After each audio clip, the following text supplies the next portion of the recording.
Hi, everybody. I'm Father Kathy Kaimaner, your free range priest, and this is your Monday morning 2 minutes of good news.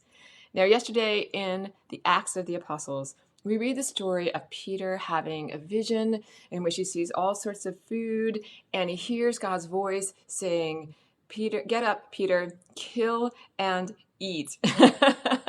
I do have to say that as someone who's been a vegetarian for almost 40 years, this does not seem like good news to me at first glance.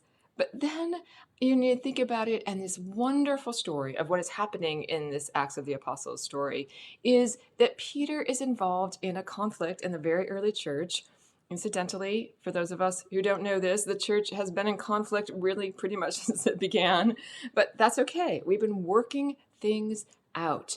And in this case, where they were working out was whether you have to be Jewish in order to be Christian, because the first disciples were Jewish, Jesus was Jewish. It seemed obvious that faithful people in their tradition followed things like keeping kosher and different dietary laws, which is what Peter did, and that he insisted that anybody who was going to be a Christian needed to do. But then he gets this vision from God that says, no, it's okay. You don't have to keep kosher. But basically what God is saying is, let those things that divide you be put aside in terms of following God and being faithful. That what matters is knowing how much God loves you.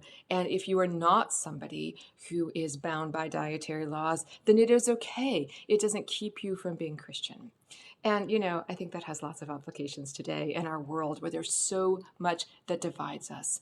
Above all of this is the need to follow God. God's love transcends everything that divides us.